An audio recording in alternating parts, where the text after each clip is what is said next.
Bien, mesdames et messieurs, bonjour et merci beaucoup de participer à ce rendez-vous du CAS. En général, je donne le nombre ordinal, mais je ne sais plus à combien on est. Ça commence à en faire un huitième à peu près rendez-vous du CAS, qui porte sur un sujet particulièrement d'actualité puisqu'il s'agit de la comparaison entre la France et l'Allemagne ou la relation entre la France et l'Allemagne. Thème de l'ouvrage de Bernard de Montferrand et Jean-Louis Thiéraut. Il s'appelle France et l'Allemagne, l'heure de vérité. Et c'est un ouvrage dans lequel les auteurs ont une démarche très dialectique. Ils regardent l'histoire pour voir qui l'a emporté en quelque sorte contre la France et l'Allemagne, qui a plus ou moins réussi dans les différentes manches que nous avons connues, ce qui fait aujourd'hui la force du modèle allemand, qui est un sujet dont on parle beaucoup. Et pour ensuite en venir à la fois à la situation allemande, où en est l'Allemagne du défi politique qui lui est posé depuis l'après-guerre, et à la situation française, où en est la France du défi économique qui lui est posé par la situation actuelle.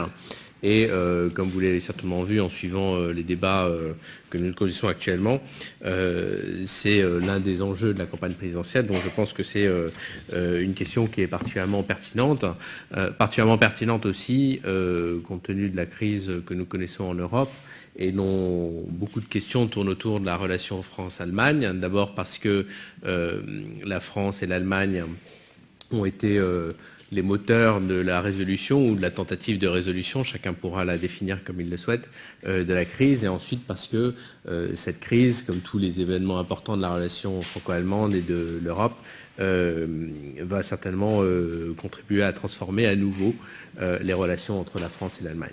Bernard de Montferrand, ancien ambassadeur de France à Berlin, va nous en parler dans quelques minutes.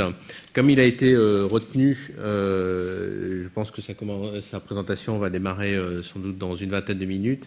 D'ici là, je vous propose de donner la parole à Rémi Lallemand. Rémi est un chargé de mission du Centre d'analyse stratégique. C'est un spécialiste de la relation entre la France et l'Allemagne. C'est lui qui a rédigé les différents travaux que le Centre d'analyse stratégique a publiés à ce sujet, notamment une note récente sur les moteurs de la croissance allemande. Et donc je lui ai demandé, un peu au pied levé, et donc je vous prie de bien vouloir être indulgent avec lui, de nous dresser un rapide portrait de l'évolution économique de ces dernières années concernant l'Allemagne, et de où ça nous met aujourd'hui dans le contexte de la crise économique. Donc, comme je l'ai dit, dans une vingtaine de minutes environ, vous aurez la présentation de Bernard de Montferrand et de son ouvrage France-Allemagne. Je laisse la parole à Rémi Lallemand avec mes remerciements. Merci Rémi. Merci. Bon, je vais vous présenter quelques éléments un peu sur la situation actuelle de l'économie allemande, en laissant à Bernard de Montferrand ensuite le soin de vous parler davantage de la comparaison des modèles. Je crois que c'est l'objet principal de son allocution. Alors, ce qui est intéressant dans le cas de l'Allemagne, c'est l'évolution au cours des derniers mois, dans la mesure où, il y a encore quelques semaines, l'économie allemande paraissait particulièrement robuste. Les commentateurs parlaient encore de boom. Le boom économique, qu'est-ce que c'est en Allemagne? C'est tout d'abord le reflet de la crise très profonde qui s'est produite, comme vous le savez, en particulier en 2009. Il y a eu un recul du produit intérieur brut particulièrement fort en Allemagne, de l'ordre de 5% du PIB, ce qui est beaucoup plus élevé que dans le cas de la France. Donc, il y a une séquence qui a suivi cette forte récession en 2009, qui est un peu mécanique, qui est celle d'un boom, avec un effet de rattrapage très fort qui s'est produit, aussi bien en 2010 et en 2011. Et de ce point de vue-là, l'écart était particulièrement grand entre l'Allemagne et la France. Certains conjoncturistes ont imaginé que cette évolution se produirait encore en 2012, et beaucoup d'économistes y croyaient encore l'été dernier. Mais à l'automne, et en particulier au cours des dernières semaines de cet hiver, il est apparu qu'en réalité, ce boom ne serait probablement ne se prolongerait pas en 2012.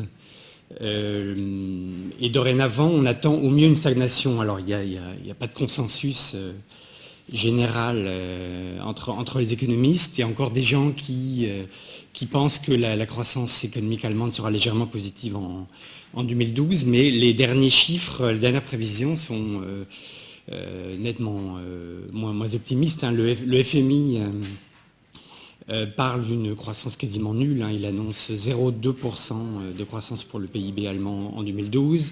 L'OCDE, quelques semaines avant, avait annoncé des chiffres guère plus favorables. Et l'écart se réduit entre la France et l'Allemagne, selon ces prévisions du FMI et de l'OCDE, donc pour les prochains mois. Donc ça relativise un petit peu la perspective qu'on avait d'un modèle allemand extrêmement robuste à la conjoncture et l'idée qui a beaucoup été développée selon laquelle il y aurait un écart croissant entre l'économie allemande et l'économie française. Alors, c'est un moment de la conjoncture, il ne faut sans doute pas extrapoler. Il se peut que l'économie allemande soit mieux préparée aux prochaines années que l'économie française. Hein. On se souvient que les entreprises allemandes avaient beaucoup restructuré il y avait une restructuration en profondeur, en particulier dans l'industrie allemande. Les conditions de rentabilité étaient plus favorables. Le partage de la valeur ajoutée ne s'est pas produit exactement de la même manière des deux côtés du Rhin. Il est probable que ce qu'on appelle la croissance potentielle chez les économistes, c'est-à-dire le rythme de croissance qui est compatible avec une inflation faible, il est probable que ce potentiel de croissance du côté allemand soit plus élevé que ce qu'il était encore il y a quelques années. Hein. C'est un peu le résultat de ces évolutions assez positives qui se sont produites outre-Rhin. Alors qu'en France, on n'a probablement pas assez anticipé les difficultés, on n'a pas assez rapidement mis de l'ordre dans les comptes publics, les entreprises ont des problèmes lancinants de compétitivité que vous connaissez tous. Et donc, il se peut que l'écart de croissance soit désormais un peu à l'avantage de l'Allemagne, hein, ce qui contraste avec l'évolution de la décennie écoulée, où le rythme de croissance en Allemagne était plutôt plus élevé en France qu'en Allemagne. Donc, il y a un peu une inversion donc, du différentiel de croissance, mais je pense que M. de Montferrand va vous expliquer pourquoi il y a beaucoup de leçons à tirer de la réussite actuelle de l'Allemagne, un peu donc émoussée par les tendances récessives actuelles, mais probablement, malgré tout, un socle très, très robuste du côté de l'économie allemande, pour des raisons structurelles qui vont vous être exposées. Je crois que le mieux est que je vous cède la parole, Monsieur l'ambassadeur.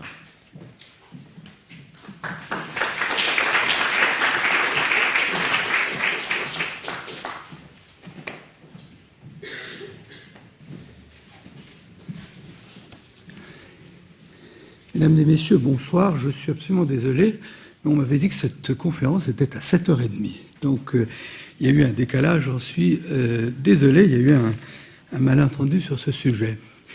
On m'a demandé de vous parler de la France et de l'Allemagne à propos d'un livre que j'ai écrit avec Jean-Louis Thiriot. Et je voudrais peut-être commencer ces quelques mots en disant pourquoi avoir s'être penché depuis maintenant de nombreux mois sur cette question de la France et de l'Allemagne.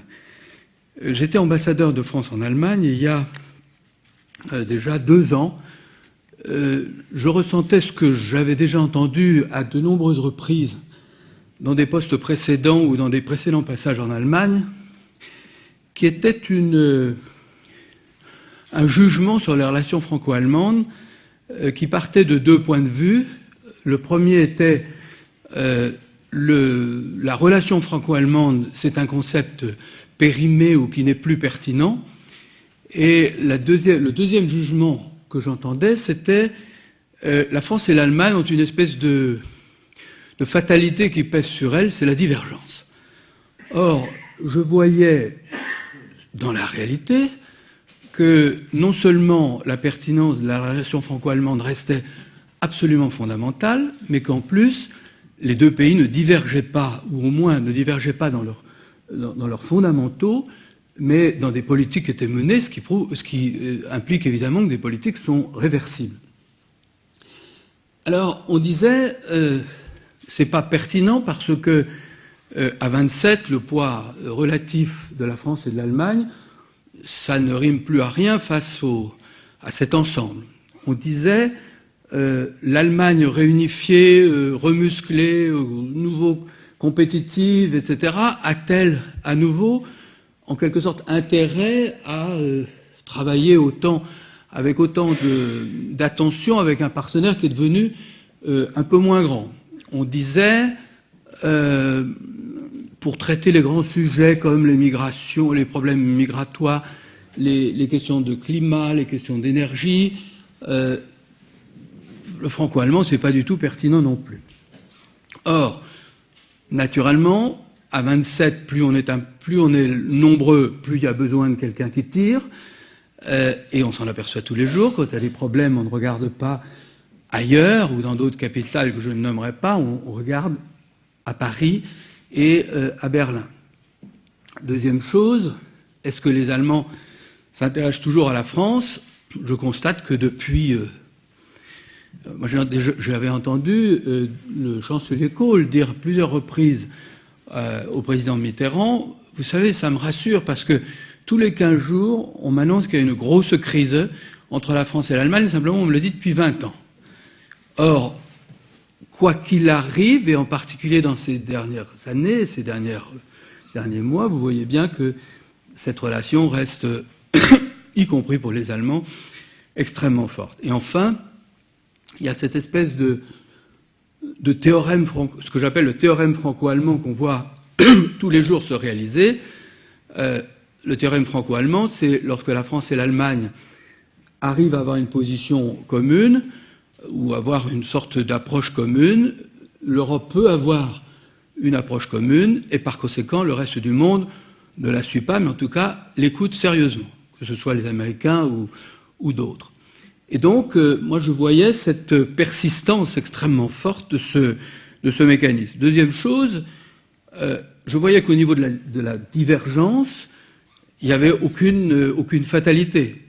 Au contraire, par exemple, si on prend la politique étrangère, si vous regardez tous les grands sujets de politique étrangère entre la France et l'Allemagne depuis 30 ans, on n'a jamais été aussi proche sur les grands sujets fondamentaux. La relation avec les États-Unis, nos questions de défense, les problèmes concernant les relations avec la Russie ou avec d'autres, on s'est beaucoup rapproché par rapport à ce qui existait il y a 30 ans.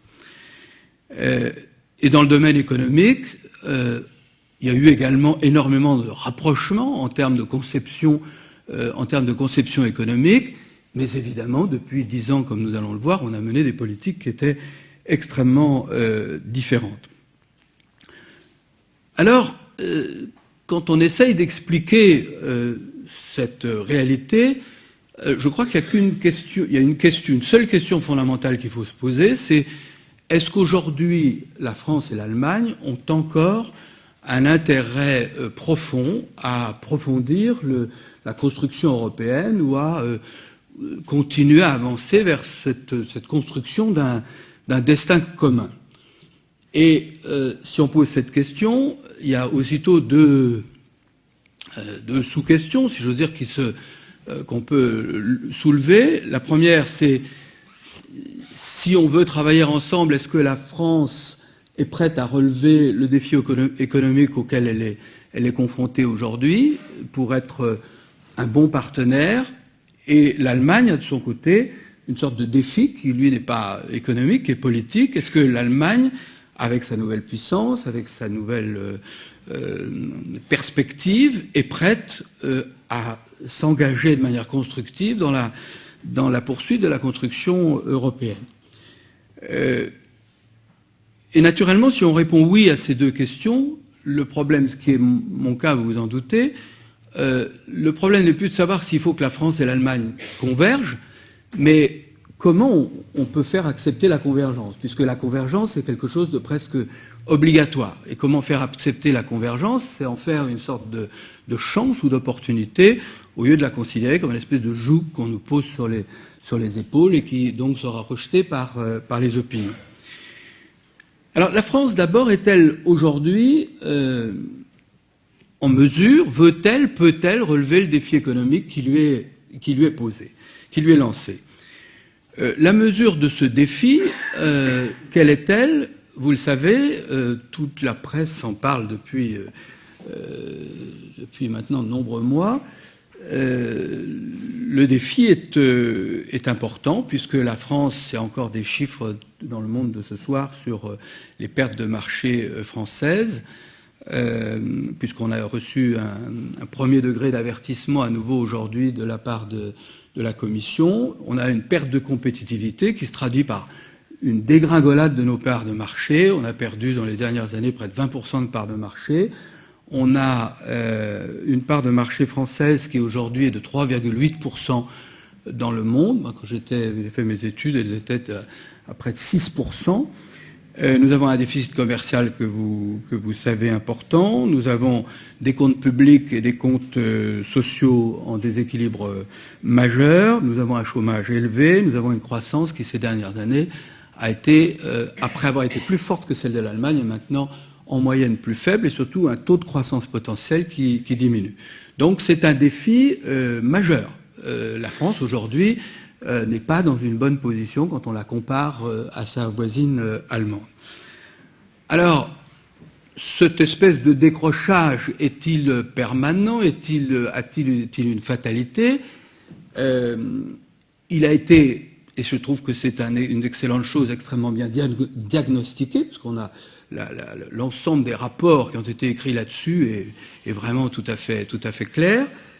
Peut-on le relever? Moi, je dirais qu'on peut le relever pour des raisons extrêmement évidentes et simples. Première raison, c'est que, contrairement à ce qu'on entend parfois dire, mais sur la longue période, vis-à-vis des Allemands, on ne tiendra pas parce que, je sais pas quoi, ils auraient des qualités de travail, de sérieux, de continuité que nous n'avons point. Or, si vous prenez de 1945 à aujourd'hui, aucun des deux pays n'a décroché. C'est-à-dire qu'on est resté, depuis la fin de la guerre, à peu près roue dans la roue. Il y a des moments où les Allemands ont été beaucoup plus vite. On a beaucoup oublié que, en dépit de ce qu'on appelle le miracle français, le rattrapage allemand ou la reconstruction allemande a été 2 fois plus rapide que celle de la France. À partir des débuts de la Ve République, on a rattrapé et on a été plus vite que les Allemands. Pendant plus de 10 ans, on a eu un taux de croissance plus fort que l'Allemagne dans les premières années de la Ve République. Ensuite, choc pétrolier, on a réagi à peu près de la même manière. Réunification allemande qui a été naturellement quelque chose d'extrêmement difficile à supporter. Nous sommes restés à peu près dans la même zone. Et puis à partir de la fin des années 90 et surtout début des années 2000, les Allemands ont réussi à faire un ensemble de réformes, amener une politique macroéconomique sur laquelle on reviendra, qui leur a fait prendre un très net avantage. Mais dans aucun cas, il n'y a eu de disparité absolue. On aurait pu dire sur 60 ans, les Allemands ont gagné. Les Allemands n'ont pas gagné sur 60 ans. Nous sommes restés à peu près dans les mêmes limites et nous avons plusieurs exemples de rattrapage. Deuxième raison très simple, c'est que les forces et les faiblesses des deux pays sont tout à fait réparties. Bon. Les Allemands, comme vous le savez, ont des forces très importantes dans l'industrie, en particulier dans l'industrie automobile. Et quand on compare les chiffres de l'industrie automobile française et allemande, c'est parfois évidemment un peu inquiétant pour l'industrie automobile française en termes de nombre de voitures produites dans le pays, de productivité, de retour sur investissement par euro mis dans l'industrie automobile, etc. Les Allemands ont une industrie de la machine-outil comme celle des Japonais d'ailleurs de tout premier rang. Les Allemands sont devenus meilleurs que nous en agriculture, ce qui est quand même quelque chose qui a de quoi nous déranger un peu, puisque leur part, maintenant, ils nous ont dépassés en matière d'exportation. Nous sommes toujours en termes de production au-dessus de l'Allemagne, mais ils nous ont dépassés. Il y a eu clairement une augmentation de l'efficacité agricole de l'Allemagne. Les Allemands sont, comme vous le savez, extrêmement bons dans la recherche, non pas parce qu'ils en font plus, ce qui est vrai, parce qu'ils en font aussi davantage du côté du secteur privé que nous, mais surtout, comme vous savez, parce qu'ils ont une capacité exceptionnelle, ils ont trouvé des méthodes, des moyens de transférer leur recherche dans les produits, et que ça a évidemment des résultats qui sont tout à fait remarquables pour l'économie allemande. Les Allemands, on le sait, ont aussi un Mittelstand, ou ce qu'on appelle les grosses PME, une culture dans ce domaine qui est faite d'un capitalisme familial qui est tout à fait particulier, est extrêmement efficace. Mais les Allemands ont aussi des faiblesses considérables. C'est bien connu, on a découvert ça dans les quelques dernières années. Mais première faiblesse majeure, c'est la démographie.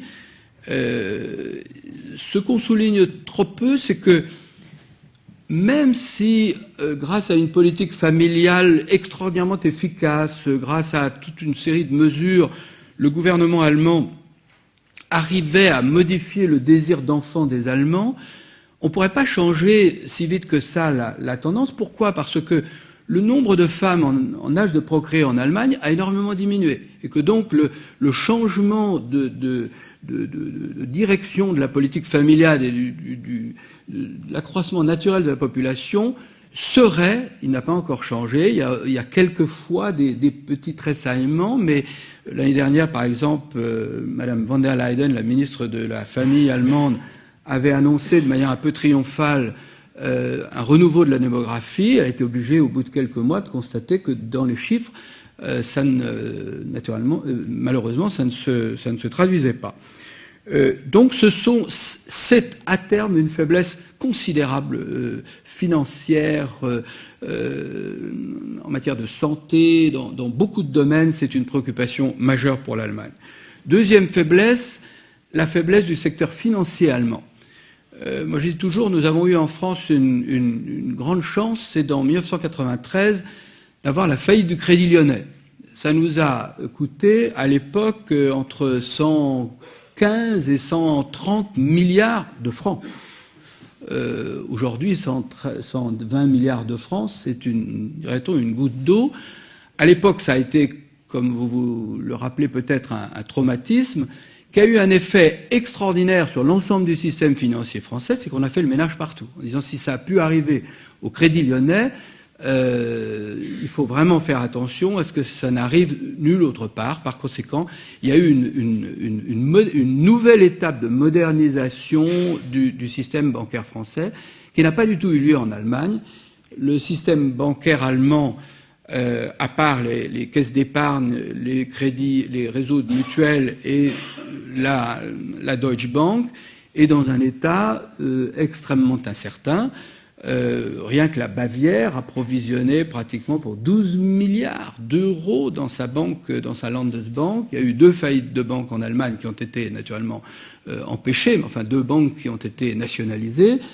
Et aujourd'hui, c'est une préoccupation qu'on montre pas trop parce que c'est évidemment une faiblesse, mais qui est tout à fait réelle. Et les bilans des banques allemandes ont encore beaucoup de créances douteuses qui n'ont pas trouvé de solution parce que le système de bad bank qu'ils ont mis en place n'était pas très incitatif ni efficace. Troisième grande faiblesse allemande, c'est celle de l'énergie. Alors, quand on dit ça, on peut dire mais vous avez des préjugés puisque après tout, beaucoup d'Allemands disent que ça va être au contraire une espèce d'énorme chance de développement pour l'Allemagne que cette énergie verte. Je crois, quand on regarde l'ensemble du paysage allemand, que malgré tout, c'est quand même beaucoup de questions qui ne sont pas résolues. Des questions de prix d'abord. il est évident que le prix de l'énergie allemande, de quelque côté, quels que soient les calculs, qui est déjà beaucoup plus élevé qu'en France, va encore augmenter de manière extrêmement importante, et que les nouvelles politiques sur les énergies renouvelables sont des politiques massivement subventionnées. Deuxième chose, les émissions de CO2. Moi, j'ai toujours admiré énormément les talents de communicateurs des Allemands, parce que c'est le pays européen qui crache le plus de CO2 par habitant, par unité de production, par tout ce que vous voulez, et qui est considéré comme la sainte nitouche de l'environnement en Europe. C'est quand même très fort. Et si on supprime les centrales nucléaires, ça a pour conséquence immédiate de continuer à faire fonctionner les centrales à charbon. Le lignite, vous avez entre Aix-la-Chapelle et Cologne une mine de lignite qui fait à peu près c'est un cratère de 12 km de large, 250 mètres de profondeur, où vous avez des machines de 100 mètres de haut et de 150 mètres de large qui font marcher 3 centrales qui sont juste à côté et qui crachent du CO2. Par conséquent, problème, est-ce que l'Allemagne va pouvoir réussir à atteindre ses objectifs en termes de réduction de CO2 ? Je ne dis pas non, en tout cas c'est un énorme point d'interrogation à mon humble avis. Troisième chose, c'est est-ce que l'Allemagne arrivera à satisfaire ses besoins ? Il y a quand même eu, même avant l'arrêt définitif, il y a 1 an et demi, quand il y avait eu cette première décision d'arrêt d'un certain nombre de centrales, certains rapports qui disaient que en 2019, 2020, il y avait un réel risque de grand trou noir. C'est-à-dire qu'on n'était pas sûr que les Allemands n'auraient pas de difficultés majeures pour fournir la demande. Dernier point, évidemment, celui de la dépendance à l'égard de l'extérieur, qui est également important. Donc ce sont des faiblesses qui, à terme, risquent de marquer beaucoup ce pays et qui montrent que rien n'est joué entre les deux. Et si vous pouvez regarder aussi de l'autre côté les forces françaises, j'en cite 2. La première, c'est l'aéronautique. On cite toujours l'industrie automobile allemande. L'industrie aéronautique française exporte 82% de sa production, a un système extraordinaire de relations entre les grands donneurs d'ordre et tout l'ensemble des équipementiers ou des entreprises qui fournissent les sous-ensembles. C'est un exemple économique remarquable qu'on cite trop peu. Deuxième exemple d'excellence que nous envient beaucoup les entreprises allemandes et les grands chefs d'entreprise allemandes, c'est le nombre et la qualité de nos grandes entreprises. Si on a trop peu de Mittelstand, comme vous le savez, on a plus de grandes entreprises dans les 500 premières entreprises mondiales que les Allemands, et qui ont une conduite tout à fait remarquable. Alors, si ces forces et ces faiblesses sont mieux réparties qu'on ne le dit, à quoi est dû ce décrochage ? Ce décrochage, il est dû, au cours des dernières années, à des divergences de politique économique depuis le début des années 2000. À la fin des années 90 et au début des années 2000, il y a eu... Le premier qui a lancé ça, c'était le chancelier Kohl, avec un premier rapport au milieu des années 90 sur le Standort Deutschland, l'Allemagne comme lieu de production, qui détaillait les faiblesses de l'Allemagne. Ça entraînait toute une discussion, toute une réflexion, avec 2 séries de réformes qui ont été menées, ce qu'on a appelé dans ce livre les réformes silencieuses, c'est-à-dire une espèce de révision, de RGPP générale en Allemagne sur tous les coûts collectifs. Et ça a été fait, contrairement à la France, au niveau local. Le nombre d'hôpitaux en Allemagne, il y a 2 fois plus de lits par hôpitaux qu'en France. En Allemagne, il y a 2 fois moins d'hôpitaux pour 1 million d'habitants qu'en France. Il y a beaucoup d'exemples de ce genre qui montrent que tous les coûts collectifs, santé, éducation, services publics, ont été regardés, et ça s'est fait surtout au niveau local, parce que ces affaires-là dépendent des autorités locales. Et qu'il y a eu une diminution du nombre de fonctionnaires au niveau local et au niveau national, Aujourd'hui, selon à peu près toutes les statistiques, y compris un rapport du Centre d'analyse stratégique, il y a à peu près 90 emplois publics en France pour 1000 habitants et 50 en Allemagne. Bon. Donc il y a eu ce travail qui a été fait au niveau des juridictions, dans tous les secteurs. Et puis, il y a eu donc contrôle des comptes publics et des comptes sociaux, ce qui veut dire que l'Allemagne a pu arriver au début de la crise avec des comptes publics et sociaux fin 2007 qui étaient pratiquement en équilibre. Deuxième série de réformes sont été les réformes de Schröder, dont celle qui a constitué l'un des points les plus durs, qui était la réforme du marché du travail, qui, elle, contrairement à la méthode allemande traditionnelle, a été faite à la hussarde. C'est-à-dire que les réformes Hartz, qui ont diminué la durée d'investissement, la durée d'indemnisation du chômage et le montant des indemnisations du chômage, a été faite quasiment en violant le SPD et les syndicats, ce qui d'ailleurs a eu les conséquences que vous savez pour monsieur Schröder. Il y a donc eu une politique économique qui a été clairement affichée vers la réduction des dépenses collectives, sans casser le système social, bien entendu, mais avec une réduction importante. Et deuxième chose, comme vous le savez, une politique macroéconomique qui a consisté à privilégier l'emploi au détriment des revenus.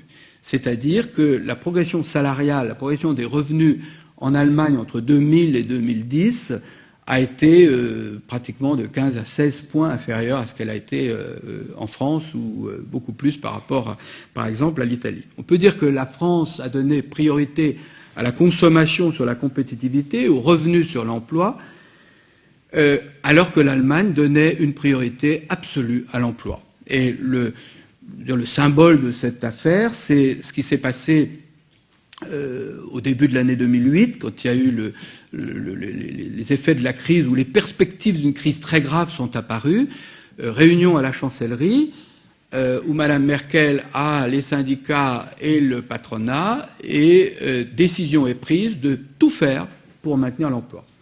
Les grandes entreprises, dont Daimler, dont BASF, dont la Deutsche Bank, disent « nous garantissons l'emploi pendant 2 ans ». Je ne sais pas si on réalise suffisamment ce que veut dire pour une grande entreprise « je maintiens l'emploi pendant 2 ans ». Et en début de crise. Donc à ce moment-là, la visibilité sur l'avenir était limitée. En échange de quoi, évidemment, on accepte une flexibilité extrêmement importante sur les éléments de rémunération, sur la durée du travail, et l'État s'engage à aider à l'indemnisation de ce travail à temps partiel et surtout à payer pour la formation.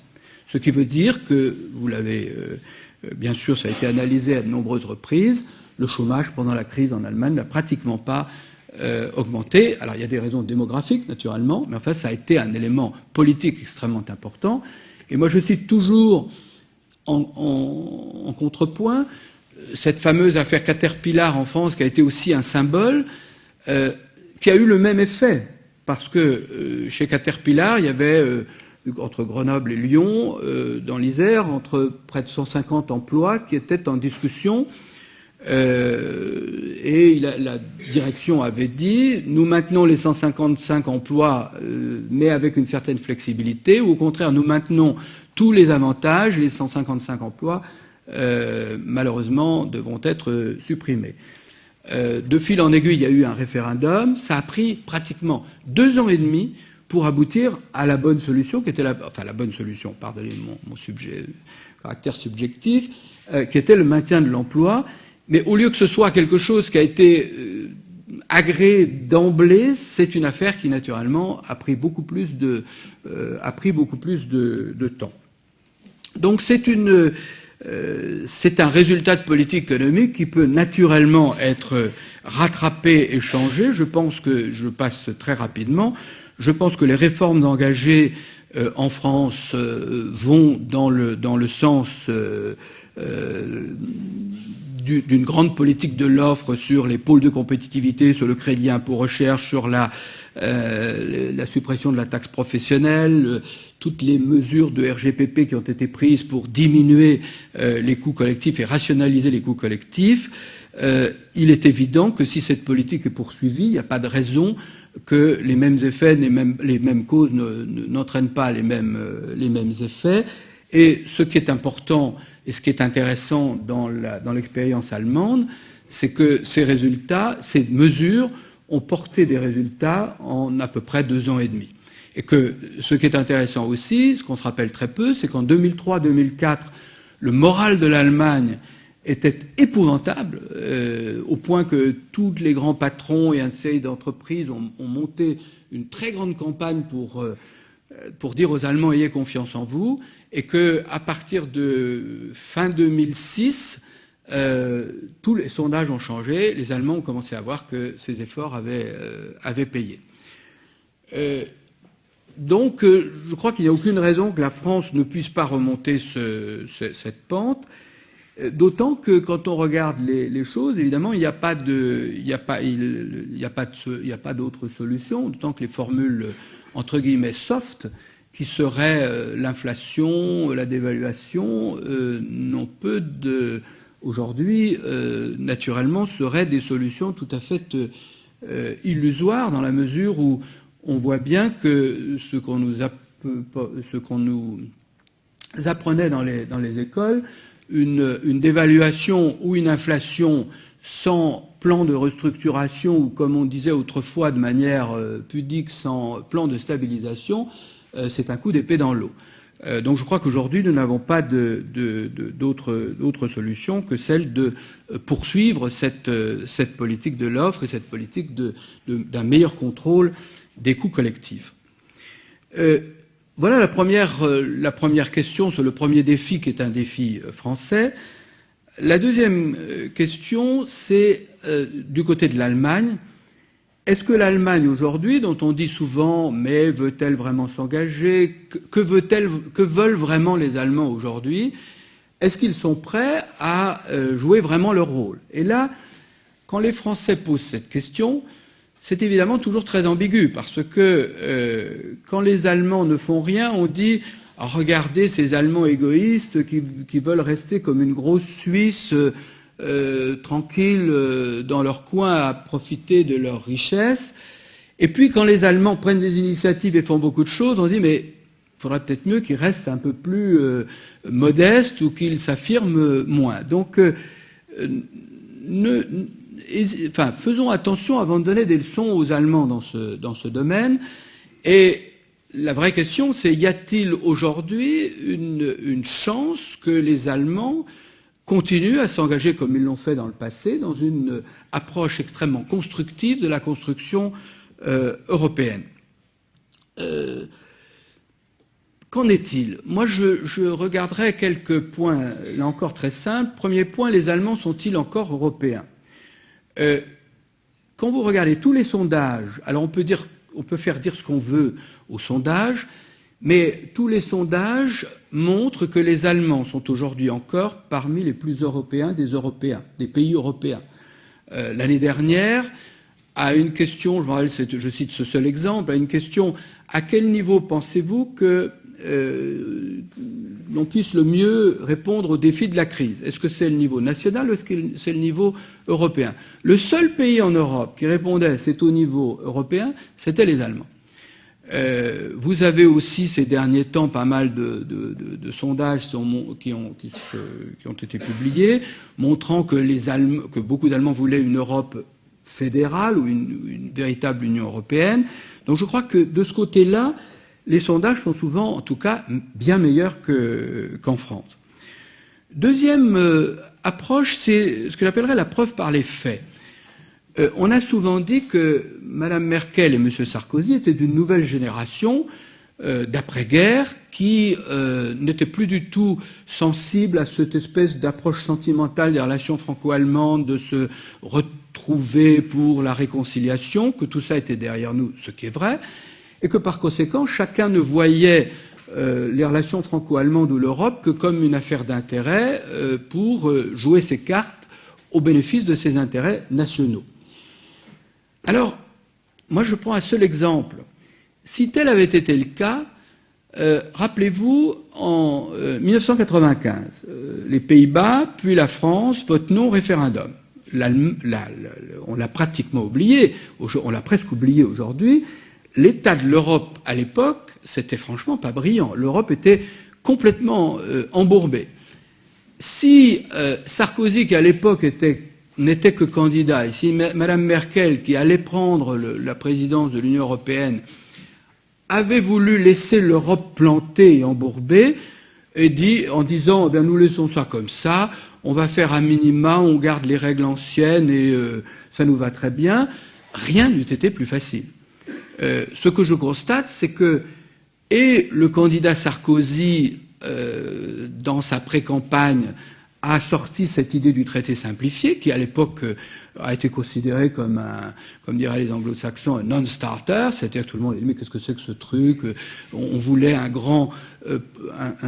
une vraie constitution, un vrai grand projet, vous nous ressortez une affaire tout à fait secondaire, ça ne marchera jamais.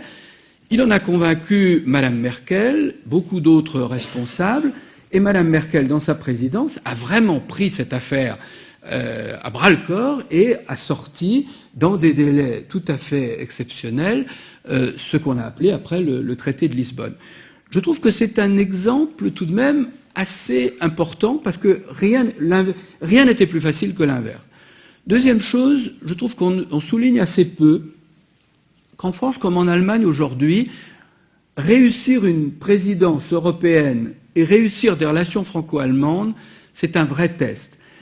En Allemagne, chaque fois que Mme Merkel, qu'on sent qu'il y a des tensions avec le président de la République, on dit « Ah mais comment, elle n'arrive pas à s'entendre avec le président de la République, ça c'est quand même très ennuyeux. » Et vice-versa en France, on dit tout de suite « Ah, il n'a pas su prendre de la bonne manière les Allemands ou la chancelière. » Être en bonne relation avec le voisin et réussir un exercice européen qui, comme vous le savez, n'est pas souvent très facile, est un critère extrêmement important aujourd'hui, même de politique intérieure. Je trouve que c'est aussi quelque chose d'extrêmement important.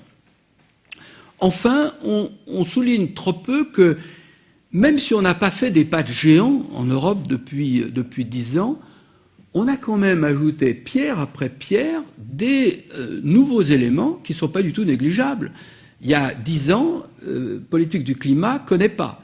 Il y a 10 ans, politique de l'énergie en Europe, c'était vraiment un minima.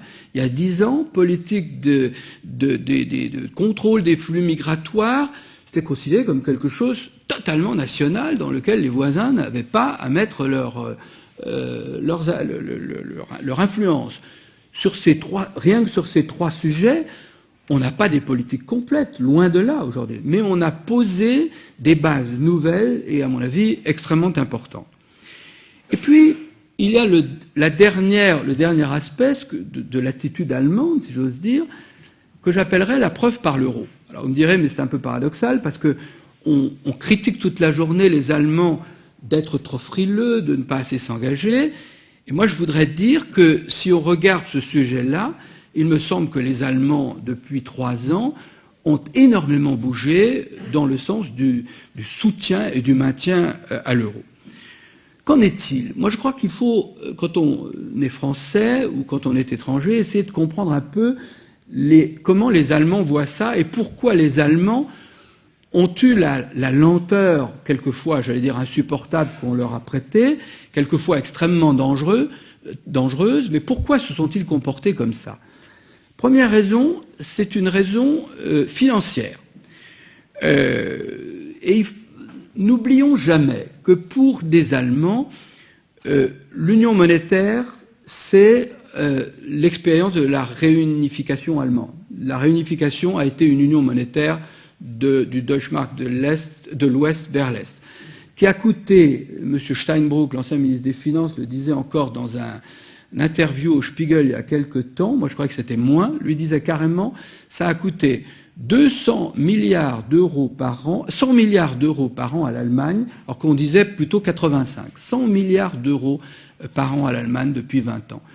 Donc pour des Allemands, dire je suis prêt à payer pour des cousins, même si leur mentalité n'est pas la même que la mienne, etc., d'accord.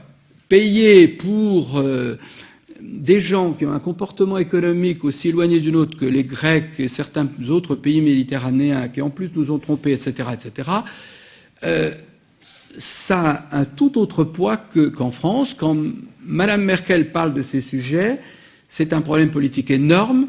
Quand notre président de la République parle d'aider la Grèce, c'est pas un énorme problème qui va mobiliser l'Assemblée nationale pendant des heures et des heures de débat, ou la commission des finances de l'Assemblée nationale également, de manière extraordinairement tendue, comme c'est le cas en Allemagne.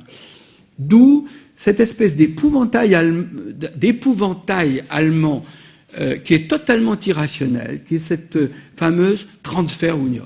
Un chauffeur de taxi en Allemagne, tout le monde en Allemagne vous parlera, dès que vous parlez de l'euro, de cette crainte épouvantable de la Transferunion. Deuxième préoccupation allemande, c'est une préoccupation morale.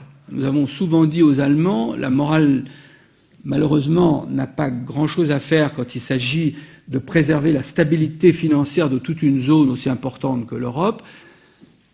Madame Merkel a expliqué en long, en large, en travers à tout le monde: je ne peux pas dire aux Allemands je vais vous demander de l'argent pour aider un pays ou pour aider des institutions financières lesquelles, en toute connaissance de cause, ont acheté des papiers pourris depuis 10 ans avec des retours élevés, tout en sachant que, comme il y avait une garantie de l'État, ils ne couraient aucun risque. Politiquement, il est impossible qu'il n'y ait pas une sanction, qu'il n'y ait pas quelqu'un qui ait à payer. D'où les fameuses théories de la haircut, d'où des idées sur les banques. Et nous disions aux Allemands, mais au moment même où vous expliquez au reste du monde, aux Chinois, aux Saoudiens, aux gens du Golfe, que l'euro est la monnaie dans laquelle il faut investir, que c'est as good as gold, dire mais on va faire une haircut de X%, c'est quand même quelque chose qui n'est pas de nature à aller dans ce sens-là. Et les Allemands disaient c'est pas possible. Alors c'est peut-être une préoccupation protestante également, tout ce qu'on veut, mais il y avait cette préoccupation morale que nous devons comprendre et qui est extraordinairement prégnante dans ces affaires. Enfin, il y avait une troisième préoccupation allemande qui consistait à dire, au fond, nous nous sommes fait flouer. Nous avons signé un contrat il y a 10 ans, et le contrat de mariage de l'euro, c'était 3 piliers fondamentaux extrêmement importants. Le premier, c'était le respect du pacte de stabilité. Or, nous l'avons violé 6 fois, nous autres, Français et Allemands. On n'a pas de quoi en être fiers, mais vous voyez bien que ce genre de choses, ça ne tient pas. Donc il faut qu'on trouve autre chose. Et ils avaient vraiment une conscience d'avoir fauté, entre guillemets, extrêmement forte. Deuxième chose, le deuxième élément, c'était la fameuse clause de non bail-out. C'est-à-dire, on n'aide pas. La zone euro, ça marche quand tout le monde a ses comptes en ordre. Et c'est la somme de ses comptes en ordre qui fait une bonne monnaie. On n'aide pas un pays qui tient mal ses comptes, sinon il n'y a pas de principe de responsabilité. Et ça a volé en éclats, puisqu'on a maintenant un mécanisme permanent en plus. Même pas un mécanisme temporaire, mais on a accepté un mécanisme permanent. Troisième chose, la Banque Centrale Européenne, c'était pour nous le veau d'or, et la Banque Centrale Européenne commence à devenir une bad bank en achetant des titres qui ne sont pas de première qualité. Donc tout ça, vous voyez, nous avons construit quelque chose qui s'est complètement effondré. Donc ces 3 préoccupations étaient extrêmement fortes chez les Allemands. Et que s'est-il passé? Il y a eu une espèce de dialectique entre les Français qui disaient il faut éteindre le feu tout de suite, il y a le feu, il faut éteindre le feu tout de suite, et les Allemands qui disaient bon, d'accord, il faut éteindre le feu, mais il faut bien éteindre le feu. Parce que si on n'a pas de politique anti-incendie, le feu va reprendre dans 15 jours. Une politique anti-incendie, ça veut dire qu'on va avoir des tuyaux avec suffisamment d'eau, avec suffisamment de moyens, on va avoir des coupe-feux, on va avoir des mécanismes sérieux qui empêcheront le feu de reprendre.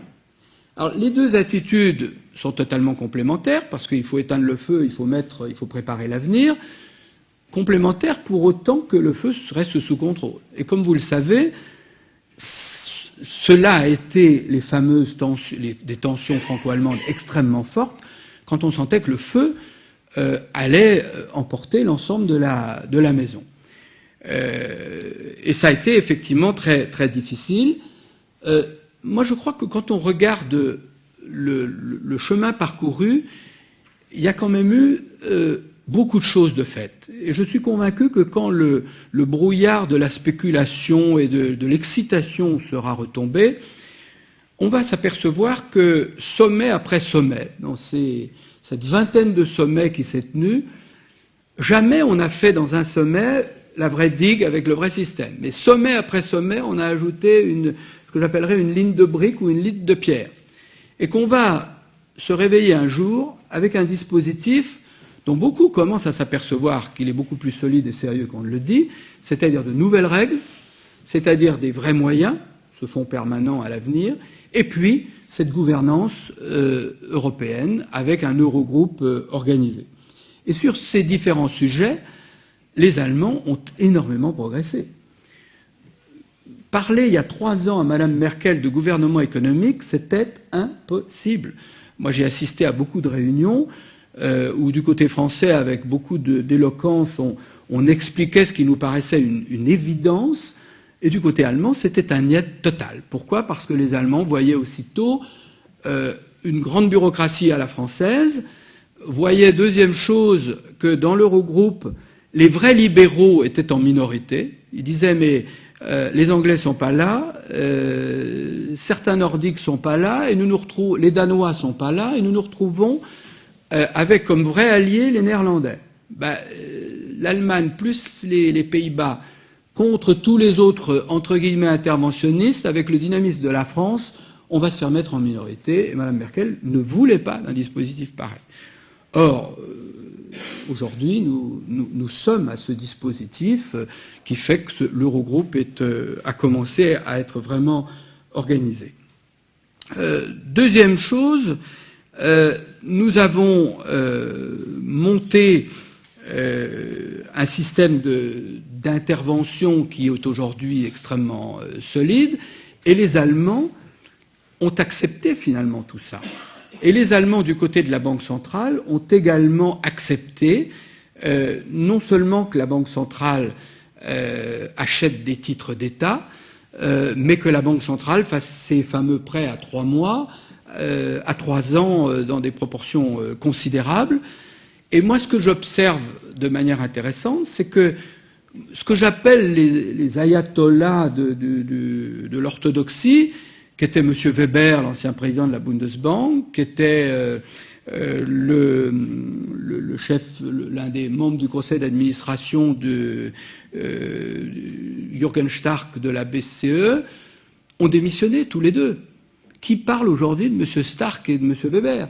Ça ne veut pas dire que les Allemands qui sont en place sont d'une flexibilité extraordinaire. Ça veut dire que ce sont des gens qui savent que dans les circonstances exceptionnelles, il faut prendre des mesures exceptionnelles, et qui l'acceptent d'une certaine manière. J'observe également que du côté allemand, le mot d'eurobond, qui était totalement tabou il y a encore 2 ans, aujourd'hui on en parle clairement, et beaucoup d'Allemands vous disent, presque officiellement, les eurobonds, pourquoi pas, mais en fin de processus. C'est-à-dire quand il y aura les vraies conditions d'une solidarité, c'est-à-dire qu'on sera sûr qu'on a une sorte de contrôle lorsqu'un pays mène une politique qui peut endommager la stabilité de l'ensemble. Donc, je trouve qu'il y a eu des mouvements considérables, et je me rappelle, moi, avoir amené à un ministre allemand, il y a 1 an et demi, des photocopies que m'avait donné le service de presse de l'ambassade des unes de journaux français et allemands dans la même semaine. Et sur la table, c'était frappant. La une du Figaro et plusieurs autres journaux français disaient « La discipline budgétaire allemande règne sur l'Europe ». Et du côté allemand, il y avait Mme Merkel a fait beaucoup trop de concessions aux pays méditerranéens, au laxisme méditerranéen. Ce qui prouve que les choses sont mieux réparties qu'on ne le dit en général. Alors, moi je suis convaincu que les Allemands continueront ce mouvement. Ils le continueront avec une précaution extrême, parce qu'il y a le système institutionnel allemand. Ils le continueront avec une précaution extrême, parce qu'il faut tenir compte des équilibres politiques allemands, mais qu'ils le feront parce que les intérêts fondamentaux de l'Allemagne sont tellement importants en ce qui concerne l'euro que jusqu'à il y a 8 ou 9 mois, les grands milieux économiques allemands n'étaient pas tellement sortis du bois. On laissait parler un peu les autres. Et il y a 7 ou 8 mois, tout d'un coup, les grands patrons allemands sont sortis. Il y a eu de plus en plus d'interventions dans la presse en disant « Attention, l'Allemagne, a été un des pays qui a le plus bénéficié de l'euro pour sa réunification et tous les emprunts qu'elle a fait, et le financement de la réunification. 2, les 2 tiers, non seulement du commerce extérieur, mais des excédents allemands sont faits sur la zone euro. Et 3, le fameux petit scénario sympathique qui consiste à dire on va quitter la zone euro, on va se faire entre gens sérieux du Nord un petit groupe qui fonctionnera avec la même culture, dans lequel on se sentira bien, et puis on laissera ces laxistes de côté. Beaucoup de gens en Allemagne sont aperçus que ce plan B, c'était un plan extraordinairement incertain. Il n'y a pas de rupture, enfin de changement facile ou ordonné.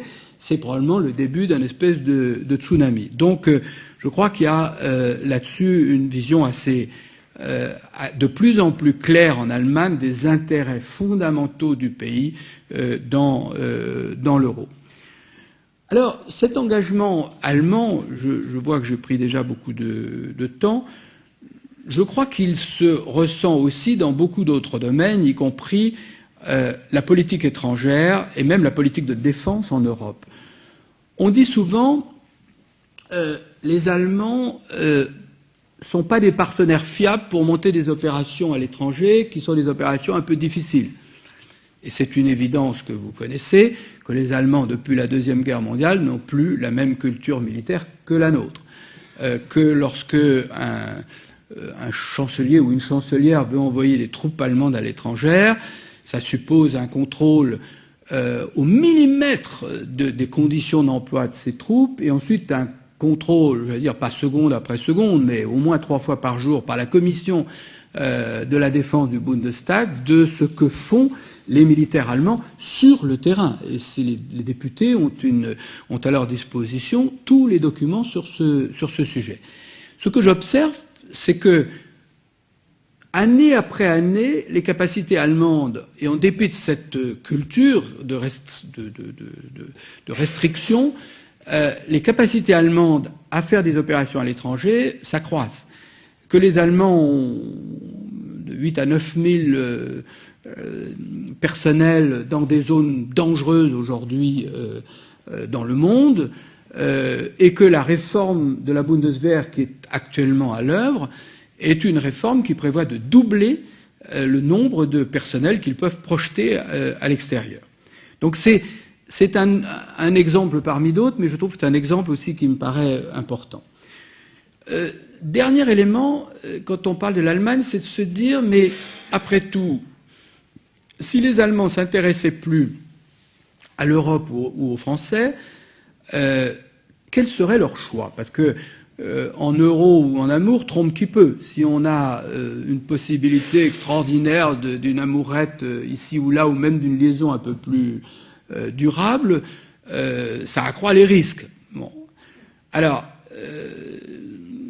quelles sont les alternatives pour l'Allemagne? On a souvent dit l'alternative d'une sorte de ce que les Américains, c'était le Bush père qui avait proposé aux Allemands, le fameux partnership in leadership, en disant vous êtes maintenant un grand pays réunifié, on va avoir une espèce de partenariat tout à fait exceptionnel entre nous. Dieu sait que nous avons des liens très, très profonds. Moi, ce qui m'a énormément frappé dans les 15 dernières années en Allemagne, c'est une sorte de distanciation extraordinaire et d'autonomisation des Allemands vis-à-vis des Américains. Certes, l'Amérique et les Allemands ont une relation extrêmement forte. Les Allemands savent ce qu'ils doivent aux Américains pour leur reconstruction et surtout leur réunification. Mais sur tant de sujets, il y a eu des divergences d'intérêts extrêmement forte que je ne sens pas du tout aujourd'hui cette appétence. Et le dernier exemple, c'est pas seulement les questions sur la politique de l'environnement, qui est pour ça que les Allemands sont beaucoup plus sensibles sur ce sujet que les Français. Et quand ils ont vu que les Américains s'alliaient avec les Chinois pour éviter de changer de politique de l'énergie, ça a été en Allemagne un vrai scandale. Bon. Vous avez beaucoup de sujets, et en particulier la crise économique. La virulence des critiques des grands hommes d'affaires ou des politiques allemands à l'égard des Américains pendant la crise, sur l'économie de casino américaine, sur la manière dont la politique irresponsable des Américains avait mené l'économie mondiale au bord du gouffre, ce sont des tas de petites distanciations qui sont importantes, qu'on voit aussi dans leur attitude au sein de l'OTAN aujourd'hui, au point qu'on dit que les Allemands se conduisent comme les Français autrefois, ou les Allemands ont, par exemple, avec nous, exactement la même approche sur l'élargissement de l'OTAN, sur des tas de sujets qui ne sont pas du tout les approches américaines. Donc je crois que l'Amérique, c'est pas aujourd'hui, il y a des liens très étroits, mais une espèce de changement, de désengagement européen pour un rapprochement avec les États-Unis, je n'y crois pas du tout. Même chose à l'égard de la Russie. Les Allemands ont avec les Russes des relations qui sont 5 fois plus importantes dans le domaine économique que la France. Il y a une connaissance de la Russie intime. Il y a une sorte je dis toujours que quand les Allemands nous parlent des Africains, ils disent « Mais comment pouvez-vous travailler avec des Africains? Nous ne comprenons pas les Africains. C'est trop compliqué, on n'arrive pas, on n'est pas dans le monde. » Et nous avons tendance un petit peu à dire la même chose aux Russes, aux Allemands. Comment faites-vous, au fond, pour travailler avec les Russes? Et nous répondons aux Allemands, mais on connaît les Africains. Et les Allemands nous répondent, nous, on connaît les Russes. Et depuis, on oublie toujours que les Russes et les Allemands ont eu même une frontière commune pendant de très nombreuses années.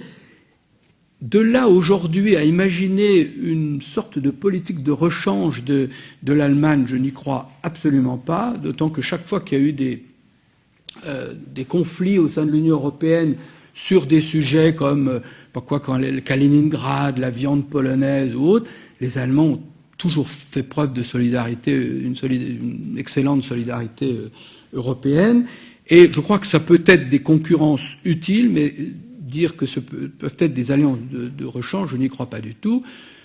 Quand en Europe même, il y a toujours le problème anglais, bien entendu, mais nous avons, comme les Allemands, toujours essayé d'avoir des relations extrêmement étroites avec les Anglais, et nous voyons toujours que il y a un problème de différence fondamentale de culture sur le projet européen, sur l'unité de destin à venir. Moi, je cite toujours cet exemple. À Berlin, on avait à peu près 56 visites de ministres par an, ce qui était beaucoup. Et on voyait souvent des nouveaux ministres français, parce que le changement ministériel français est assez rapide, qui arrivaient en Allemagne. Alors, le ministre français qui arrive en Allemagne est invité à déjeuner en général par son homologue, qui lui donne un déjeuner assez médiocre avec un vin blanc un peu acide, et le français lui pose un certain nombre de questions. L'Allemand répond en lui disant « Ah, sur le premier problème, c'est très difficile, ça me pose énormément de difficultés. Deuxième question que tu as évoquée, c'est aussi très difficile. Troisième, c'est difficile, etc. Et puis, tu sais, je ne peux pas m'engager parce qu'il y a les procédures du gouvernement fédéral, etc. » Le ministre français revient à Paris en disant « Écoutez, vous m'avez expliqué qu'il fallait voir les Allemands, mais enfin, c'est quand même pas quelque chose de très facile. » Il va ensuite à Londres, tombe sur un ministre anglais d'un humour extraordinaire, il passe un déjeuner extraordinaire avec une assiette médiocre mais un excellent Bordeaux, il brasse de grandes idées, décide de coopérer sur de très nombreux sujets, et puis arrive 15 jours plus tard ou 3 semaines plus tard, le ministre français appelle l'anglais qui lui dit « Ah, qui a assez largement oublié la discussion. Il appelle le ministre allemand qui lui dit « Alors oui, sur le premier point, c'était très difficile, mais je crois que je commence à trouver la solution. Enfin, mes services juridiques y travaillent. Sur le deuxième point, c'est compliqué, mais je voudrais passer te voir la semaine prochaine à Paris pour en reparler, puis on va créer un groupe de travail. » Et on en a parlé à la dernière réunion de cabinet, et j'ai eu le feu vert pour, en tout cas, avancer sur le point de départ. Et c'est comme ça que la plupart du temps, ça fonctionne entre les Français et les Allemands, ce qui est toujours extraordinairement difficile, mais qui aboutit en général à beaucoup de résultats. Tout ça pour dire que je ne vois pas aujourd'hui beaucoup d'alternatives à l'Allemagne sur cet ensemble d'orientations, d'autant qu'on a dit quelquefois aussi que l'Allemagne était une espèce de nouveau pays émergent et que l'Allemagne aurait peut-être intérêt à travailler uniquement avec la Chine, le Brésil, l'Inde, etc. C'est oublier quand même que sur beaucoup de grands sujets, y compris les grands sujets des négociations économiques internationales, on a des points de vue qui ne sont pas du tout les mêmes. Et deuxième chose, quand l'Allemagne a voulu créer une sorte de coalition à 4 pour ouvrir les portes du Conseil de sécurité, d'ailleurs avec notre soutien, elle n'a pas été enchantée par la qualité ou l'efficacité de ce type de travail. Donc je crois, pour toutes ces raisons, que l'Allemagne poursuivra son travail avec sa méthode, avec ses particularités, de poursuite de la construction et d'un engagement européen extrêmement constructif. Alors, en conclusion, si il y a cette volonté toujours de travailler en commun, le problème c'est aujourd'hui comment faire accepter cette convergence. Parce que beaucoup de gens détestent naturellement quand on leur dit « voyez, le premier de la classe est là, il faut faire comme lui ». On n'aime pas le premier de la classe. Et le premier de la classe, ou alors il faut qu'il fasse énormément d'efforts pour se faire accepter. Moi, je crois que si on veut essayer de mieux faire accepter aux opinions ce travail en commun, il y a plusieurs orientations. La première, c'est d'une banalité effrayante, mais c'est de continuer le dialogue continuel qui existe entre la France et l'Allemagne. Le traité de 63, très astucieusement, très intelligemment, c'était pas un traité qui a dit il faut atteindre tel objectif, telle chose, c'était un traité qui disait vous voyez tout le temps. Et on a démultiplié ces rencontres depuis les deux, en particulier dans les 2 dernières décennies, et c'est indispensable. Pourquoi ? Parce que nos différences de culture, nos différences de méthode, nos différences institutionnelles, nos différences d'intérêts font que chaque fois qu'on discute, on découvre qu'on a des différences fondamentales, on crée un groupe de travail, on poursuit le dialogue et on trouve des solutions. Si on ne le fait pas, c'est aussitôt des conflits et des risques de déstabilisation extrêmement forts. Donc il faut absolument poursuivre ce dialogue, ce qui est le cas aujourd'hui avec une intensité qui n'existe avec aucun autre pays dans le monde. Et je crois qu'il faut aussi faire beaucoup plus de débats et d'explications. Moi, ce qui me frappe, c'est que dans la crise actuelle en franco-allemand, il y a eu une première l'autre jour, c'est pas une première parce que ça a déjà existé dans le passé, du président et de la chancelière. Moi, j'ai toujours pensé qu'il aurait fallu beaucoup plus souvent des discussions de fond sur ces sujets pour expliquer, pour faire comprendre des deux côtés les réactions des autres. Deuxième orientation, c'est ce que j'appellerais un exercice de lucidité partagée, c'est-à-dire de partir des mêmes bases. Aujourd'hui, quand on prépare les budgets des deux côtés du Rhin, M. Schäuble a un bureau du budget, M. Barouin ou Mme Pécresse en ont un, et bien sûr, ils se voient, mais on ne peut pas dire qu'au niveau des données de base de constitution des budgets, qu'il y ait une coopération, une coordination suffisante. Moi, j'ai toujours pensé qu'il faudrait une sorte de conseil des sages franco-allemands qui mettent sur la table des faits reconnus et qui procèdent à un échange en disant voilà pourquoi les grandeurs économiques évoluent, voilà quelle est l'analyse aujourd'hui des réalités. Je crois que ça serait quelque chose qui nous permettrait de beaucoup avancer. Enfin, je crois qu'il faut qu'on se retrouve beaucoup plus sur des valeurs, parce que c'est les valeurs qui peuvent tirer les opinions. Première valeur, c'est sur ce que j'appellerais le rôle de l'intérêt général aujourd'hui. C'était un peu le sujet des rencontres d'Aix-en-Provence, du cercle des économistes l'année dernière, le nouveau rôle de l'État par rapport au marché. Qui défend aujourd'hui l'intérêt général? Comment l'affirmer?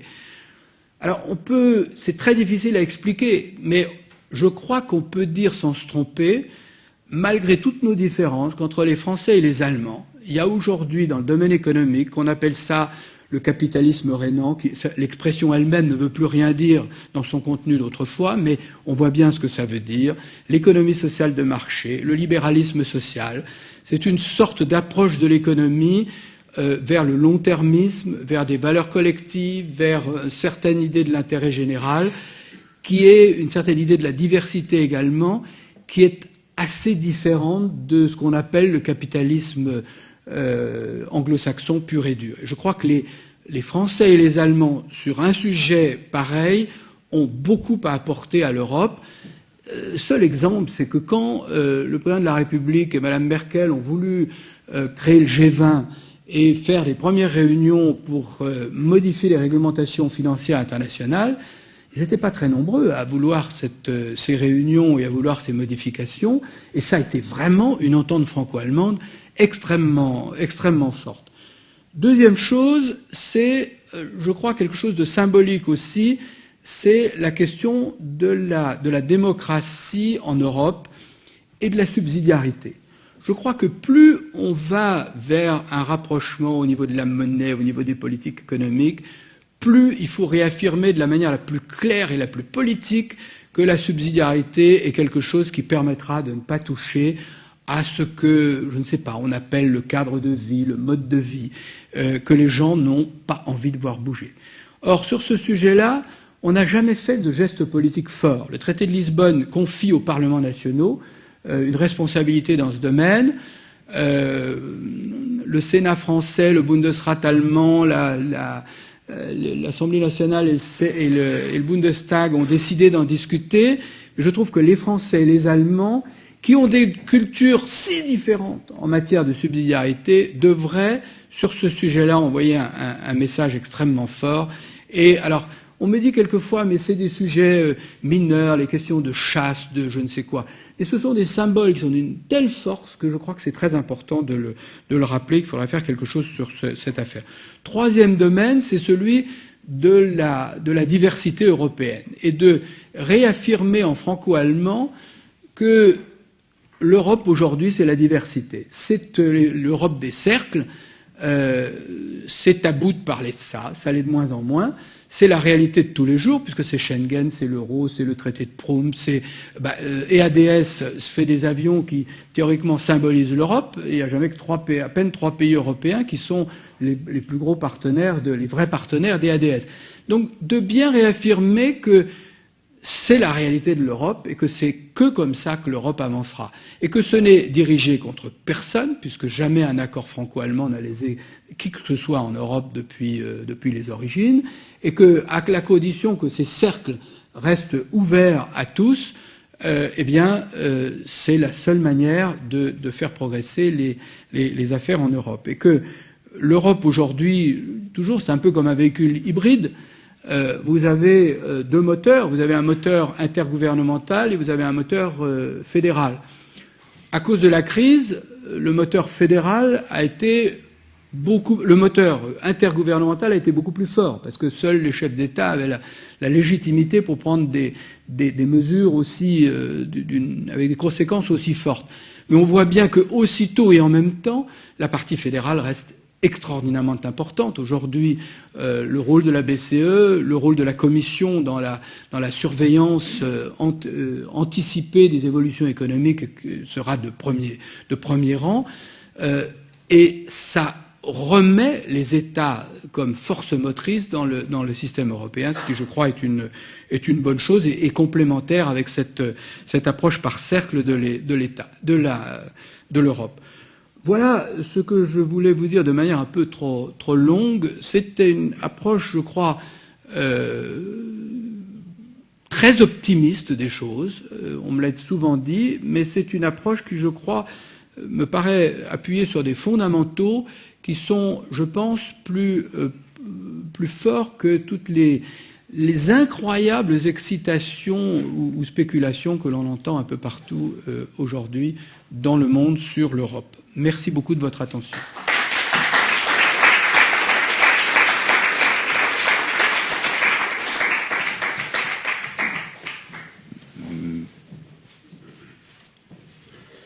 Merci, monsieur l'ambassadeur. Si vous le permettez, peut-être qu'on va prendre 2-3 questions dans la salle. 5-10 minutes, pas plus.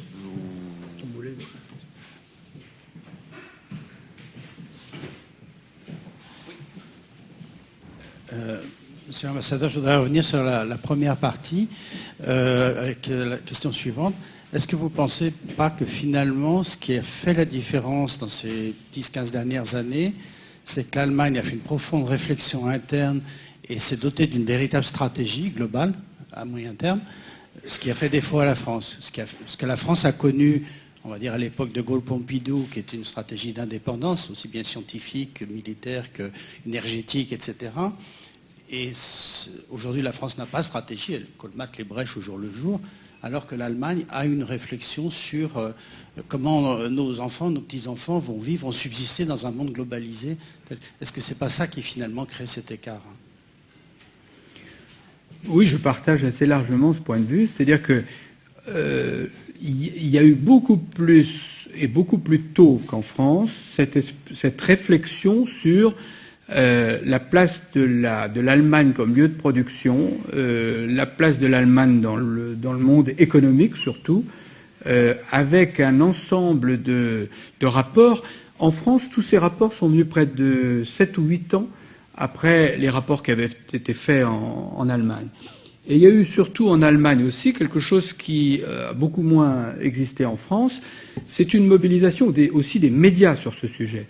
Il faut rappeler que lors de la deuxième élection du chancelier Schröder, c'est la fondation Bertelsmann qui a fait tout un agenda de réformes et qui a mobilisé à partir de tout son groupe de presse, qui est considérable, c'est le premier d'Europe, tous ces magazines, et a contribué à diffuser dans l'opinion allemande la nécessité de procéder à des réformes importantes. Ensuite, quand on regarde les secteurs industriels, il y a beaucoup plus qu'en France. Nous avions en France une culture qui était la culture d'ailleurs de la rue de Martignac, puisque dans les commissions du plan d'antan, naturellement, elle débouchait sur des objectifs qualitatifs, quantitatifs, etc., qui étaient d'une autre époque. Mais au moins, il y avait très régulièrement tous les agents, tous les acteurs d'une filière, et pas seulement les industriels, mais les syndicats, toutes les forces sociales, étaient réunis dans ces pièces et on discutait. Et on faisait une espèce d'échange d'idées sur qu'est-ce que doit devenir cette filière, quels sont les problèmes, etc. Et je crois que ça a beaucoup contribué, il y a plusieurs dizaines d'années, à une sorte de vision collective d'un domaine précis. Les Allemands aujourd'hui n'ont pas du tout ces mêmes méthodes, mais beaucoup plus ce qu'ils appellent des méthodes de plateforme industrielle. Par exemple, quand les Allemands ont fait leur plan sur l'électromobilité, nous, on a fait un plan absolument parfait. Mais enfin, moi, j'étais dans une BA d'admiration. Il n'y a pas d'ingénieur des mines ici, mais je leur dis mon admiration. Le plan de l'électromobilité français, exposé à des Allemands, ça leur sape le moral en 3 minutes, parce qu'ils voient qu'on a pensé à tout. On va de la recherche fondamentale jusqu'à la flotte de véhicules qui va être commandée par 15 entreprises françaises. Il y a tout. Bon. Seulement, malheureusement, ça n'a pas été discuté avec tous les acteurs, souvent, qui n'ont pas eu le temps ni la possibilité d'exprimer tous leurs problèmes et de s'approprier le dispositif. En Allemagne, ils ont fait ce qu'on appelle une plateforme de l'électromobilité, dont le secrétariat était le VDA, c'est-à-dire l'association de l'industrie automobile allemande, et tous ces grands requins de l'industrie automobile allemande, qui sont tous naturellement concurrents entre eux, se sont néanmoins mis autour de la table, ont essayé de voir quels étaient les points communs et quelle pouvait être la stratégie d'ensemble d'un dispositif. Donc les Allemands font ça différemment de nous, mais il y a exactement, je trouve cette expression est très importante, ils ont eu ces dernières années une capacité de pilotage stratégique, je pense, plus forte que la nôtre.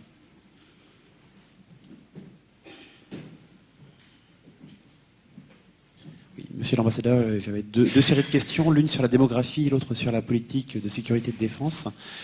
Sur la démographie, vous expliquez dans votre livre que vers 2050, la population française devrait à peu près rejoindre la population allemande. Est-ce que le risque principal, même si ça peut paraître paradoxal aujourd'hui, ne serait pas d'avoir un partenaire allemand trop faible pour la France ? Et une autre question, vous expliquez que l'évolution démographique en Allemagne n'est pas seulement due au solde naturel, mais au solde migratoire. Et j'aurais voulu votre avis, s'il vous plaît, sur le modèle d'intégration français, le modèle d'intégration allemand. Comment ça se passe pour les immigrés dans les deux pays? Enfin, selon vous. Sur la politique européenne de sécurité... Je réponds à ça d'abord. Bon, avoir un partenaire allemand trop faible. Je crois que le vrai danger, c'est pas d'avoir un partenaire allemand trop faible, c'est d'avoir une Europe vieillissante, parce qu'il n'y a pas que les Allemands qui font pas d'enfants. Donc le problème est pas seulement allemand, c'est que nous allons être dans un environnement européen qui est faible démographiquement. Alors, contrairement à ce que disait Alfred Sauvy, qui lui raisonnait sur l'entre-deux-guerres, vieux ne veut pas dire pas dynamique. C'est pas vrai du tout. Les Japonais ont montré qu'on peut être âgé et avoir beaucoup de créativité. Mais néanmoins, ça a d'autres conséquences financières et de santé qui sont graves. Deuxième chose, sur l'immigration en Allemagne, le grand phénomène en Allemagne, c'est que leur immigration était une immigration à majorité balkanique et turque. Une immigration, entre guillemets, blanche. Les Turcs, vous savez que la Turquie est devenue une sorte de pays émergent, 13% de croissance l'année dernière, etc. Donc, quand les Allemands ont changé leur droit de la nationalité en introduisant le droit du sol, ils s'attendaient, c'est Schröder qui a fait ça au début des années 2000, ils s'attendaient à ce qu'une vague de naturalisation turque intervienne. Il y en a eu, mais elle a été toute petite. Et ça a été une grande déception. Et ce qui se passe, c'est que les Turcs sont très fiers d'être Turcs. Et par conséquent, l'idée de devenir allemand n'est pas pour eux l'Eldorado recherché. Et par conséquent, il y a un problème majeur qui fait que ça bloque l'intégration, parce que l'incitation des Turcs à apprendre l'allemand de ce fait est faible, puisque beaucoup de Turcs, il y a plus de Turcs qui reviennent en Turquie aujourd'hui que de Turcs qui viennent en Allemagne. Donc ça crée une situation qui est très négative pour l'intégration et la politique d'intégration allemande. Je ne veux pas dire que la nôtre est un succès, loin de là, parce que on connaît bien tous nos problèmes, mais la politique d'intégration allemande est encore plus mauvaise que la nôtre. Attendez, oui. Pardon. Monsieur l'ambassadeur, je souhaiterais vous poser une question sur la concurrence en fait sur des marchés qui sont restreints, notamment le marché de l'automobile, le marché de l'industrie en général. Vous avez parlé d'un excédent d'environ 2/3 des excédents allemands qui sont faits en Europe. Deux tiers des excédents allemands qui sont faits en Europe.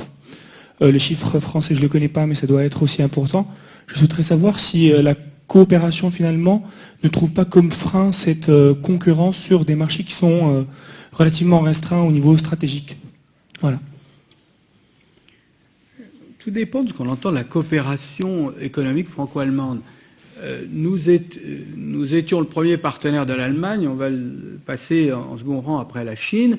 Enfin, c'est notre partenaire majeur dans tous les domaines. Donc, il y a énormément d'entreprises allemandes qui ont racheté des entreprises françaises.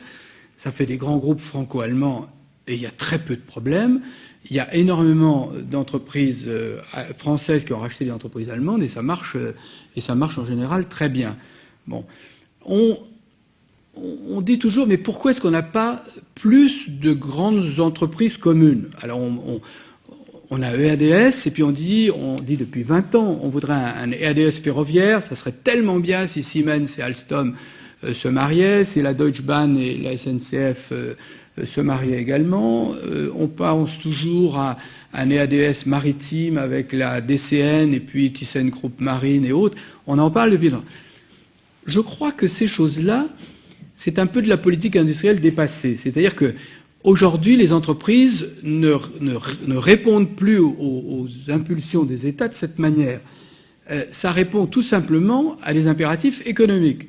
Pourquoi est-ce qu'on a eu EADS? Parce que Daimler d'un côté et l'aérospatiale de l'autre ne pouvaient pas seuls mettre sur la table les milliards de francs à l'époque nécessaires pour investir dans un très gros porteur civil. C'était totalement au-delà de leurs moyens. Et donc c'est ce constat que isolément on peut pas faire, conjointement on peut faire, qui a été la clé. Dans les autres domaines, ça marche pas. Les marchés des sous-marins, il y en a 4 ou 5 par an qui sont vendus, c'est pas suffisant pour avoir des perspectives importantes. Dans le problème des trains, c'est pas évident que ça soit une valeur ajoutée très importante. On peut faire des tas de plans sur la comète, je ne crois pas. Moi, je crois que si on veut raisonner dans ce domaine, il faut chercher les secteurs où soit le défi technologique est tellement important que seul on ne peut pas y arriver, soit le montant des investissements est tellement élevé qu'on a besoin d'être deux. C'est le cas dans le spatial, puisqu'on fait ça au sein de l'Agence spatiale européenne et dans d'autres domaines. Mais je crois, bon, je sais que le président Chirac et M. Schröder, et le chancelier Schröder, avaient décidé de faire un Google à la française. Ils avaient dit à Siemens et à SAP et à d'autres, mettez-vous ensemble, faites quelque chose. Ça n'a pas marché. Pourquoi? Parce que au départ, il n'y a pas eu l'appétence des équipes de recherche, la sympathie ou la cohésion qui a fait que ça pouvait marcher. Je crois que le travail en commun franco-allemand dans le domaine de l'industrie, ça se passe beaucoup mieux qu'on ne le dit. Et bien sûr, on cite toujours EADS en disant, regardez, il se crêpe le chignon toute la journée, chaque fois qu'il y a un Allemand qui devient sous-directeur, on veut qu'un Français passe au-dessus de lui, etc. Moi, je veux bien, mais c'est comme l'Europe, c'est de la complexité. Si on pouvait faire ça tout seul, ça serait drôlement bien de rester chez nous, etc. On ne peut pas, et c'est plus avantageux. Donc c'est 2 fois plus complexe, donc il faut 2 fois plus d'efforts, mais j'allais dire, ça paye 2 fois plus. Et c'est l'exemple le plus extraordinaire historiquement de succès industriel. En moins de 30 ans, devenir le premier producteur mondial d'avions civils et un producteur militaire important. Donc c'est une gestion de la complexité que, quand on en a pris conscience, on arrive très bien à faire. Et les problèmes des ADS, ils ne sont pas venus de problèmes franco-allemands, ils sont venus de problèmes d'ego extrêmement déplacés. Et quand vous vous conduisez mal, une maison divisée contre elle-même périra, disait la Bible. Bon, ça a été le cas. On a eu des comportements complètement fous, on a eu les conséquences 2 ans après. Et une fois que ça a été redressé, aujourd'hui, que ça soit Louis Gallois, que ça soit Enders, ont réussi à mettre ça dans un cadre qui, je crois, a des tensions tous les matins, mais qui se résolvent de manière relativement constructive et positive. On va prendre une toute dernière question, s'il y en a une.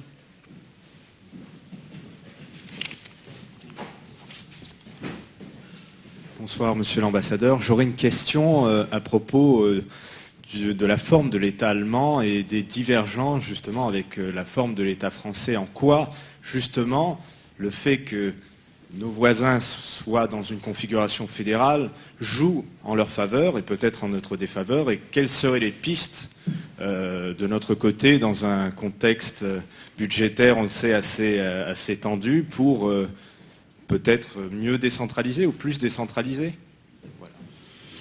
Alors, là encore, c'est toujours très amusant quand vous êtes en Allemagne, parce que les Allemands vous disent « Ah, vous avez de la chance, vous. Quand vous voulez faire des autoroutes, quand vous voulez faire des grands projets, le président de la République convoque ses ministres autour d'une table et en 3 minutes, ça y est, c'est fait, etc. » Et nous disons aux Allemands, ah, quel système extraordinaire, parce que vraiment, c'est fait à la base, vous arrivez à ça.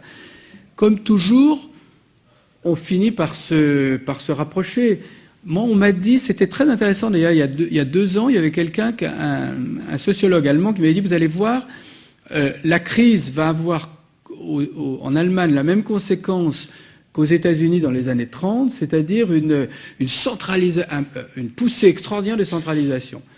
Ce qui, d'ailleurs, moi, alors du coup, j'ai regardé, j'ai essayé de voir s'il y avait des indices de ça, et ça n'a pas été vraiment le cas. Même le paquet de soutien de la conjoncture en décembre 2009, qui était un énorme paquet, on a dit c'est l'État fédéral qui a décidé. Non, finalement, c'était des projets des Länder. Moi, je crois qu'en Allemagne, il y aura dans un certain nombre de domaines des procédures qui seront définies pour arriver à coordonner mieux l'action gouvernementale dans certains domaines. Et je crois qu'en France, on sous-estime, nous les premiers, énormément la vitalité de la décentralisation française. Moi, je la vis tous les jours. Il se trouve que je préside un fonds régional d'art contemporain à Bordeaux. Je suis en liaison constante avec le président de la région qui nous finance et avec les services de l'État dans ce que je vois de près, alors qu'avant je les voyais de très loin. Depuis 1 an, je suis tous les jours surpris par la vigueur de la décentralisation française. Donc, ce qui restera fondamentalement différent, c'est la culture de consensus français et allemand et les méthodes de travail qui fait que, moi je dis toujours, nous sommes les champions du monde de la décision rapide. Et puis, la mise en œuvre, en général, c'est très, très, très pénible et long. Et les Allemands nous exaspèrent par la lenteur de leur processus de décision, de leurs palabres, de leur discussion, de tergiverser, d'atermoyer. Et puis, une fois que c'est décidé, la mise en œuvre est d'une rapidité extraordinaire et surtout est faite avec l'assentiment de tout le monde. Donc c'est plutôt ça, si vous voulez, qui, à mon avis, différencie le plus nos 2 pays. Mais ces différences de structure, je crois, s'atténuent progressivement.